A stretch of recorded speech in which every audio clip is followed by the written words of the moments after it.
시간이 되었으므로 2023년 4월 25일 화요일 아침 예배를 시작하겠습니다.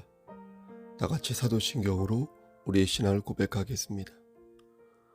전능하사 천지를 만드신 하나님 아버지를 내가 믿사오며 그 외아들 우리 주 예수 그리스도를 믿사오니 이는 성령으로 잉태하사 동정녀 마리아에게 나시고 본디오 빌라도에게 고난을 받으사 십자가에 못 박혀 죽으시고 장사한 지 사흘 만에 죽은 자 가운데에서 다시 살아나시며 하늘에 오르사 전능하신 하나님 우편에 앉아 계시다가 저리로서 산 자와 죽은 자를 심판하러 오시니이다.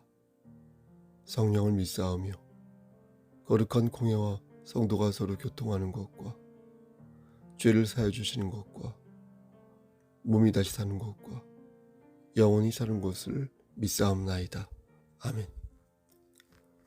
사랑과 어려와 풍성하신 하나님 아버지, 하나님의 크신 사랑을 진심으로 감사드립니다. 우리에게 영원한 생명을 허락하셔서 하나님의 자녀로 삼아주심을 진심으로 감사드립니다. 하나님, 오늘 우리가 하나님을 찬양하고 하나님을 경외하오니 이 예배를 받아주시기를 소원합니다. 오늘도 성령 하나님과 동행하는 삶을 살 수 있도록 하시고 힘들고 지칠 때에 하나님 말씀을 붙잡고 일어설 수 있도록 주여 우리의 삶을 선도하여 주시옵소서. 하나님, 우리는 한치 앞도 내다볼 수 없는 연약하고 미혹한 존재입니다. 하나님께서 함께하지 아니하신다면 우리는 아무것도 할 수 없사오니 주여 강권적으로 우리를 붙드사 우리의 삶을 주관하여 주시고 하나님께서 허락하신 자유의지를 우리가 바르게 구사할 수 있도록 주여 우리에게 지혜를 허락하여 주시옵소서. 하나님, 우리 교회에 심신이 연약한 지체들이 여럿 있습니다. 하나님께서 함께 하시사 저들이 다시 독수리 날갯짓을 할 수 있도록 하시고 냉담함에서 하나님께서 주신 뜨거운 열정으로 돌아설 수 있도록 주여 은총 베풀어 주시옵소서. 하나님, 우리의 자녀들에게도 함께 하시사 솔로몬의 지혜, 아브라함의 믿음, 요셉에게 허락하신 꿈을 우리 자녀들에게도 허락하여 주시옵소서. 모든 말씀 예수 그리스도인 받들어 감사하며 기도드렸사옵나이다. 아멘. 하나님 말씀 마가복음 10장 17절에서 27절 말씀입니다. 마가복음 10장 17절에서 27절 말씀입니다. 예수께서 길에 나가실새 한 사람이 달려와서 꿇어앉아 묻자오되 선한 선생님이여 내가 무엇을 하여야 영생을 얻으리이까? 예수께서 이르시되 내가 어찌하여 나를 선하다 일컫느냐? 하나님 한 분 외에는 선한 이가 없느니라. 네가 계명을 안 하니 살인하지 말라, 간음하지 말라, 도둑질하지 말라, 거짓 증언하지 말라, 속여 빼앗지 말라, 내 부모를 공경하라 하였느니라. 그가 여짜오되 선생님이여 이것은 내가 어려서부터 다 지켰나이다. 예수께서 그를 보시고 사랑하사 이르시되 내게 아직도 한 가지 부족한 것이 있으니 가서 내게 있는 것을 다 팔아 가난한 자들에게 주라. 그리하면 하늘에서 보화가 내게 있으리라. 그리고 와서 나를 따르라 하시니 그 사람은 재물이 많은 고로 이 말씀으로 인하여 슬픈 기색을 띠고 근심하며 가니라. 예수께서 둘러보시고 제자들에게 이르시되 재물이 있는 자는 하나님의 나라에 들어가기가 심히 어렵도다 하시니 제자들이 그 말씀에 놀라는지라. 예수께서 다시 대답하여 이르시되 얘들아 하나님의 나라에 들어가기가 얼마나 어려운지 낙타가 바늘기로 나가는 것이 부자가 하나님의 나라에 들어가는 것보다 쉬우니라 하시니 제자들이 매우 놀라 서로 말하되 그런즉 누가 구원을 얻을 수 있는가 하니 27절 예수께서 그들을 보시며 이르시되 사람으로는 할 수 없으되 하나님으로는 그렇지 아니하니 하나님으로서는 다 하실 수 있느니라. 아멘. 하나님, 이 말씀을 들어 사용하여 주시옵소서. 예수님 이름으로 기도하였습니다. 아멘. 한 청년이 예수님 앞에 무릎을 꿇었습니다. 그 청년은 사회적으로 볼 때 능력자였고 의식 수준 또한 꽤 높았습니다.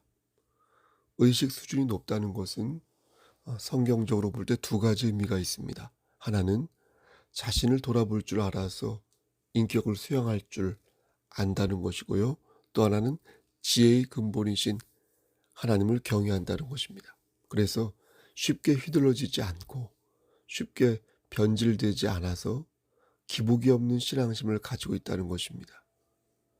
성경에서 말씀하는 성숙한 사람이란 끊임없이 자신을 채찍질하고 자신의 부족함을 고백하면서 하나님께 그 부족한 것을 채워달라고 간청하는 사람이다. 이렇게 말씀드릴 수 있겠습니다. 그런데 오늘 본문에 나오는 청년은 하나는 가지고 있는데 나머지 하나는 가지고 있지 못했습니다. 즉 자신을 돌아보긴 하였으나 하나님을 의지하는 데까지는 나아가지 못했습니다. 17절 말씀을 보면 한 청년이 예수님 앞에서 무릎을 꿇는 장면이 나옵니다. 그런데 그 상황을 가만히 보면 예수님이 앉아 계실 때 예수님에게 나온 것이 아니라 예수님께서 길을 떠나려 하실 때, 그러니까 길로 나가실 때 그때 와서 무릎을 꿇었다는 것을 알 수 있습니다. 제가 여러 번 이 본문으로 강설한 적이 있었는데요. 그러니까 이 장면은 매우 역동적인 그림인 것입니다. 예수님께서 앞으로 나아가시는데 그때 그 청년이 마치 이렇게 인터셉트를 하듯 앞을 가로막으며 예수님 앞에 무릎을 꿇을 것입니다. 여러분 머릿속에 그림이 그려지십니까? 이걸 보면 청년은 매우 자신감이 넘쳐나고 열정적인 인물이라는 것을 알 수 있습니다. 보통의 자신감 가지고는 이렇게 행동하기가 어렵습니다. 하지만 청년은 자신감이 있었습니다. 비록 무릎은 꿇었지만 그의 가슴은 자신감으로 가득 차 있었습니다. 그의 상태를 보겠습니다. 우선 그는 꽤 부자였죠. 그리고 율법을 잘 지키는 자였습니다. 그렇죠? 지적 호기심도 있어서 나름 열정을 가지고 영생에 대한 궁금증을 가지고 있었습니다. 여러분 멋있지 않습니까? 어떻게 생겼는지는 모르겠으나 지적 호기심도 있고 돈도 많고 행실도 나름 바르니 여러모로 인기가 많았을 것입니다. 무엇보다도 청년은 철학적인 고찰을 할 줄 알았습니다.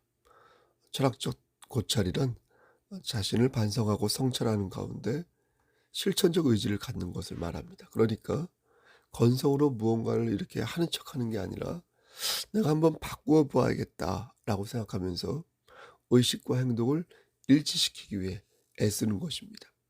그게 바로 철학적 고찰을 한다고 말을 합니다. 청년은 천국에 대해 알고 싶었습니다. 그래서 주님 앞에 무릎을 꿇고 질문을 한 것입니다. 재미있는 것은 뭔지 아십니까? 청년이 보여준 다음 행동이었습니다. 그는 무릎을 꿇고서 예수님을 부르는데 일반적인 호칭을 쓰지 않습니다. 여러분 17절 후반부를 보면 청년은 예수님을 선한 선생님이라고 부릅니다. 이게 왜 예사롭지 않냐면 보통 선생님을 부를 때 그냥 선생님이라고 부르지 선한 선생님이라는 이런 수식어를 달지 않기 때문입니다. 당시 유대 사회에서는 랍비, 그러니까 선생님을 부를 때 선하다, 정의롭다, 공정하다, 훌륭하다 이런 식의 수사자 표현을 사용하지 않았다고 합니다. 왜냐하면 선하시고 공정하시며 정의로우신 분은 오직 하나님 한 분 외에는 안 계시기에 그가 아무리 저명한 랍비이고 랍비의 수장이라 하여도 그냥 선생님이라고 불렀다고 합니다. 근데 청년은 예수님을 선한 선생님이라고 불렀으니 예수님은 그런 청년의 마음을 주목한 것입니다. 그럼 청년은 정말로 예수님을 하나님처럼 선하다고 생각하여서 그렇게 부른 것일까요? 애석하게도 그런 것 같지는 않습니다. 예수님께서 그에게 하신 말씀을 보면 그가 그런 의도로 말한 것이 아니라는 것을 알 수 있습니다. 청년은 다른 의도를 가지고 예수님을 선한 선생님이라고 불렀습니다. 그럼 어떤 의도를 가졌던 것일까요? 가끔 텔레비전에서 패널들이 토론하는 것을 보면 웃음이 나올 때가 있지 않습니까? 상대방의 논리를 공격하려 할 때 일종의 사전적 신호를 보내는 것입니다. 보통 두 가지 유형의 신호를 보내는데요. 하나는 언어이고 나머지 하나는 비언어입니다. 비언어는 입에서 나오지 않고 이렇게 몸에서 나오는 이렇게 제스처 같은 것입니다. 예컨대 상대방의 말을 반박하려 할 때는 상대방의 얘기를 듣는 과정에서 심하게 고개를 끄덕이는 것입니다. 그러면서 상대방이 빨리 얘기를 끝내주기를 바라는 것입니다. 그래서 그의 말에 강한 긍정을 보인다는 신용으로 고개를 끄덕이는 것입니다. 하지만 실제 마음속으로는 칼을 갈고 있어서 자신이 할 말을 준비하거나 아니면 이 자리를 빨리 뜨고 싶은 마음이 굴뚝 같다는 것입니다. 청년이 예수님 앞에서 무릎을 꿇은 것도 이와 같은 맥락에서 이해할 수 있겠습니다. 그러니까 무언가를 말하고자 할 때 사전에 과도한 액션을 취함으로써 극적인 효과를 꾀하는 것입니다. 청년은 그렇게 의도하여 자신을 어필하고 그렇게 해서 자신이 원하는 방향으로 예수님을 유도한 것입니다. 아마 여러분들도 이런 경험을 한두 번 정도는 해보았을 것입니다. 과도하게 칭찬하면서 막 이렇게 알랑방귀를 꾸는 것입니다. 그렇게 한껏 비행기를 태워놓고 나서 자기 마음대로 이렇게 이끌고자 주무르고자 하는 그런 교활한 사람이 있는데, 말씀드린 것처럼 그런 사람은 참으로 교활하기가 그지없는 것입니다. 청년의 행동 역시 그러하였습니다. 그 행동은 과도하게 느껴질 만큼 부자연스러웠습니다. 청년은 예수님을 만만하게 보았습니다. 오직 하나님 외에는 선한 이가 없다는 것을 오래전부터 배워왔기에 그렇게 말하면 안 된다는 것을 알고 있었지만 자신이 원하는 것을 얻기 위해 경박하게 행동한 것입니다. 예수님께서는 그 마음을 아시고 18절 말씀에서 되물으시기를, 예수님께서는 왜 마음에도 없는 말을 하는 것인지 청년에게 되물으신 것입니다. 청년의 질문은 무엇을 해야 영생을 얻을 수 있냐는 것이었습니다. 예수님은 그에게 영생이 무엇인지 일러주셨는데 23절 말씀에 하나님의 나라에 들어가는 것이 영생이다 이렇게 말씀하셨습니다. 여러분, 이게 무슨 뜻입니까? 영생이란 문자적으로 영원히 산다는 것이잖아요. 그런데 예수님께서는 이것을 하나님의 나라에 들어가는 것이다 이렇게 말씀하신 것입니다. 이 말씀은 26절 말씀으로 설명이 됩니다.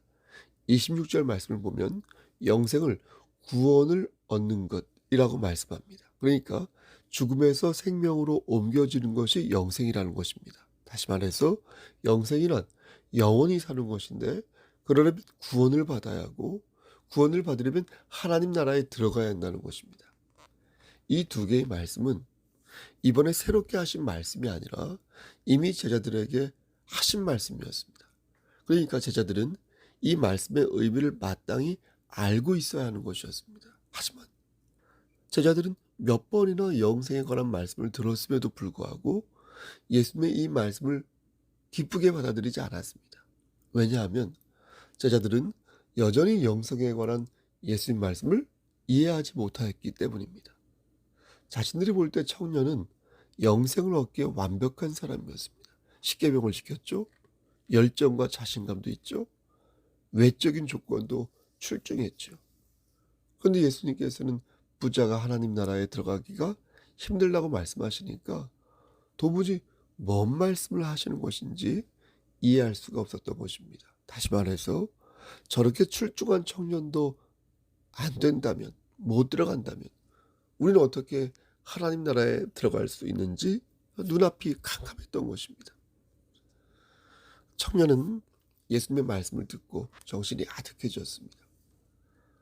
청년은 자신이 어렸을 때부터 십계명을 다 지켰는데 이래도 천국에 갈 수 없냐는 식으로 물었는데 예수님은 갈 수 없다.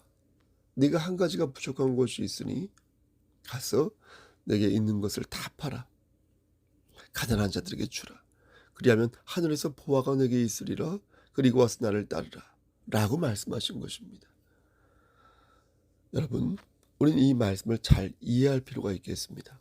여러분 잘 생각해 보십시오. 청년이 영생을 얻는 방법을 묻자 주님은 계명을 물어보셨죠. 그리고 그러자 청년은 그 계명을 다 지켰다고 말했습니다.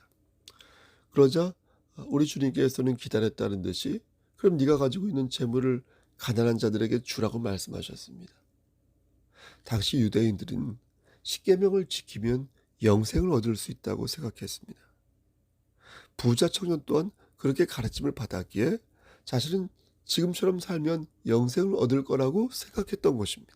그래서 예수님 앞에 자신에게 무릎을 꿇은 것이고 자신이 알고 있는 영생을 얻는 방법을 예수님에게 확인받고 싶었던 것입니다.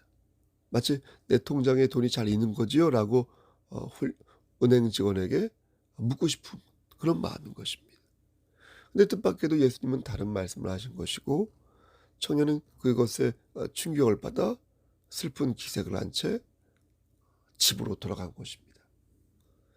여러분 왜 청년이 슬픈 기색을 한 채 집에 돌아간 것일까요?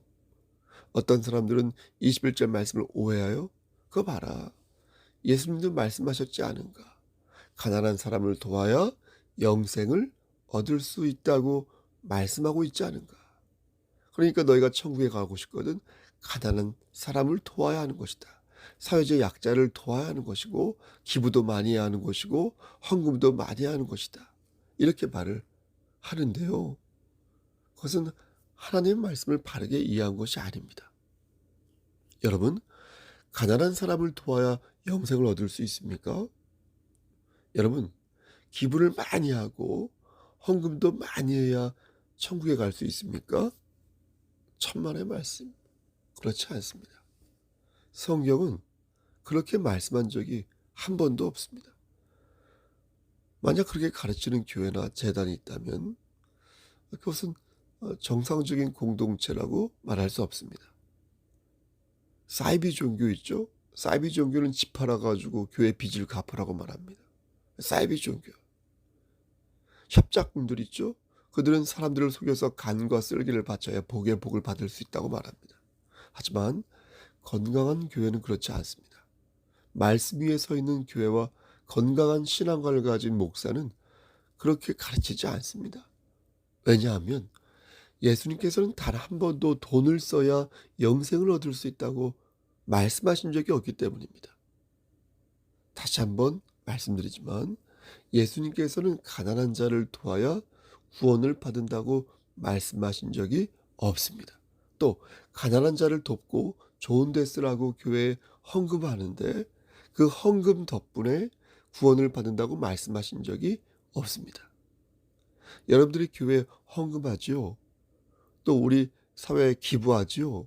그것은 여러분들이 가지고 있는 책임 때문에 그런 것입니다. 교회에서의 책임이 무엇입니까? 여러분들은 성도라는 타이틀을 가지고 있습니다. 그리고 집사라는 타이틀을 가지고 있고 장로와 권사라는 타이틀을 가지고 있습니다. 그럼 그것에 준해서 여러분들이 해야 할 일들을 하는 것입니다. 저는 목사로서 마땅히 제가 가지고 있는 그릇에 준하여 책임을 감당하고 있는 것입니다. 이것은 기쁘고 자시고 하는 문제가 사실은 아닙니다. 기쁠 때는 목사의 책임을 감당하고 제가요. 기분이 안 좋을 때는 그 책임을 감당하지 않는가요? 기쁠 때나 슬플 때나 힘이 넘칠 때나 힘이 빠져 있을 때나 비가 오나 눈이 오나 바람이 부나 제가 해야 할 일을 저의 분량 안에서 감당하는 것 아니겠습니까? 이것은 내가 영생을 얻기 위해서 하는 것이 아니라 교회를 들어 하나님의 나라를 이루시는 하나님의 뜻을 믿기에 이 송석교회라는 공동체 안에서 그 책임을 감당하는 것입니다. 여러분들도 지금 그렇게 하고 있는 건 아닙니까? 뭐 바라고 뭐 이 교회에 헌신하고 헌상하는 게 아니라 여러분들에게 주어진 그 책임을 완수하는 과정에서 하나님 나라를 위해 사용되고 지고 있다는 여러분 그 자부심을 느끼고 있는 거 아닙니까? 그래서 우리가 하나님의 일을 지금 기쁨으로 자원하여 감당하고 있는 거 아닙니까? 사회적 책무도 마찬가지입니다. 우리가 이 사회에서 반듯하게 살아야 하는 어, 이유가 무엇입니까? 왜 부정을 저지르면 안 되고 뇌물을 받으면 안 되고 왜 갑의 횡포를 부리면 안 됩니까? 하나님 믿는 사람들이 그러면 안 되잖아요. 왜 믿는 자로서 손해를 보더라도 넉넉한 마음으로 이웃을 대해야 합니까? 이것이 이 세상에서 빛과 소금이 되라고 말씀하신 하나님 말씀에 입각하여 사회 구성원으로서 모범이 되기 위해서 우리가 노력하는 거 아닙니까? 이것은 구원과는 상관없는 책임에 관한 문제 아닙니까? 구원받는 자가 책임감 있게 행동하는 것은 당연하지만 그 책임은 믿음의 분량에 따라 그 양과 질이 달라질 수 있는 것입니다. 그래서 책임을 다하지 못하는 사람에게 권면을 할 수 있어도 정죄를 할 수는 없는 것입니다. 목사가 누구를 치리할 때 그래서 정말로 신중하게 생각하고 또 생각하여서 서두르지 말고 하나님에게 그때와 장소를 간청해야 옳은 것입니다. 만약 이 말씀을 바르게 이해하지 못하면 가난한 자를 도와야 영생을 얻을 수 있다고 착각할 수 있습니다. 청년은 모든 계명을 다 지켰는데 딱 한 가지 가난한 자를 돕지 않았기에 영생을 얻지 못한 것이구나, 이렇게 잘못 이해한다. 이렇게 이해하면 행위로 구원받는 게 아니라 믿음으로 구원을 받는 것이라는 주님의 말씀과 어때요? 배치되는 것입니다. 왜냐하면 가난한 자를 도와야 천국에 갈 수 있다는 것은 의로 구원을 받을 수 있다는 말과 같은 것이기 때문입니다. 이런 생각은 당시 유대인들의 생각이었는데 그렇다면 예수님도 이들의 생각에 동조를 한 것일까요? 그렇지 않다는 것입니다. 그래서 21절 말씀에 가난한 자들을 도우면 영생을 얻는 것이 아니라 하늘에서 보화가 있을 것이다, 이렇게 말씀하신 것입니다. 하늘에서 보화가 있다는 것은 하늘에 상급이 주어진다는 것이지 구원을 받는다는 말이 아니라는 것입니다. 내가 올림픽 국가대표 선수가 되었는데 열심히 하여서 누구는 금메달 받고 누구는 은메달 받고 누구는 동메달 받았는데 어쩌다 보니 메달 하나 못 받고 귀국할 수도 있는 건 아니겠습니까? 그렇다고 해서 그가 올림픽 국가대표 선수가 아닌 것은 아니듯 교회에 헌신하고 가난한 자를 구제하고 타의 모범이 되는 것은 구원이 아니라 상급과 관련된 문제라는 것입니다. 그렇다면 우리는 어떻게 해야 영생을 얻을 수 있을까요? 이것이 오늘 강설의 핵심이라 하겠습니다. 예수님께서는 우리에게 분명한 답을 주셨습니다. 여러분 그것이 무엇입니까? 오늘 말씀 21절에 나오는데요. 여러분 그것이 무엇입니까? 바로 주님을 따르는 것입니다. 주님을 따르는 것. 여러분 주님을 따르면 천국에 갈 수 있습니다. 그런데 그 청년은 낙심하여 간 것입니다. 상급도 구원도 받지 못하게 될 지경에 이르고만 자신의 상황이 안타까워서 가버린 것입니다. 그렇다면 주님을 따른다는 말씀이 무슨 의미일까요? 28절 말씀에 베드로가 이런 말을 합니다. 보소서 우리가 모든 것을 버리고 주를 따랐나이다. 여러분 여기에 그 뜻이 있습니다. 모든 것을 버리고 주를 따르는 것. 당시 베드로는 모든 것을 내려놓고 주님을 따랐습니다. 그럼 정말 베드로가 주님을 따랐던 것일까요? 베드로는 모든 것을 버리고 주님을 따랐지만 진정 그가 버린 것은 하나도 없었습니다. 그는 모든 생업을 중단하고 주님을 따랐지만 정작 그는 예수님을 의지하지 않았고요. 예수님이 자신에게 줄 명예와 권력만을 갈망하였습니다. 세상의 명예와 권력을 탐하였던 베드로는 내세의 소망을 가진 자가 아니었던 것입니다. 사랑하는 우리 송석교회 성도 여러분, 생업을 내려놓고 주님을 따른다고 주님을 따르는 것이 아니다. 목사가 하루 종일 말씀만 보고 기도만 하고 그렇게 예배만 준비한다고 해서 주님을 따르는 게 아니라는 것입니다. 그럼 어떻게 해야 할까요? 어떻게 해야 주님을 따르는 바른 삶을 살 수 있을까요? 어떻게 해야 천국 백성이 될 수 있을까요? 귀 있는 자는 성령의 음성을 들으시길 바랍니다. 내세의 소망을 가지려면 일상이 바뀌어야 합니다. 일상이 바뀌지 않은 상태에서 내세만을 소망하는 것은 바리새인의 위선에 불과합니다. 육적인 것을 소망하지 않고 내세를 소망하는 것은 우리가 가져야 할 신앙인의 자세가 맞습니다. 하지만 일상을 바꾸지 않고 내세만을 소망하는 것은 진정으로 내세를 소망하는 자의 모습이 아닌 것입니다. 내가 서 있는 그 자리에서 여러분 어떻습니까? 예수의 향기를 발하여질 수 있도록, 예수의 향기가 발하도록 노력하는 가운데 내 삶을 바꾸고 내 옆에 있는 그 사람을 바꾸고 일상을 바꾼다면 그게 바로 주님을 따르는 주의 일꾼의 삶인 것입니다. 내세의 소망을 가진 자, 일상을 바꾸라. 이것이 오늘 강설의 핵심이 되겠습니다. 내세의 소망을 가진 자, 일상을 바꾸라. 당신의 일상을 바꾸라. 여러분, 여러분의 일상을 주님 곁으로 이끄시길 바랍니다. 여러분의 진정 영생을 얻기를 원한다면 주님 곁으로 여러분의 삶을 옮기시길 바랍니다. 여러분의 일상이 바뀌어야 여러분의 내세가 바뀝니다. 그리고 그 위에서 다른 사람들의 일상에 아름답게 관여함으로써 하늘의 상급 또한 받을 수 있습니다. 그러한 삶을 사시기를 우리를 죄에서 구속하여 주신 주님의 이름 받들어 간절히 축원합니다. 아멘.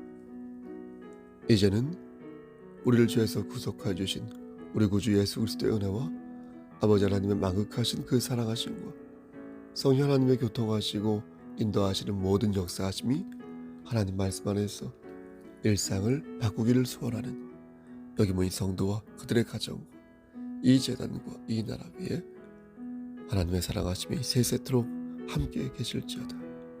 아멘.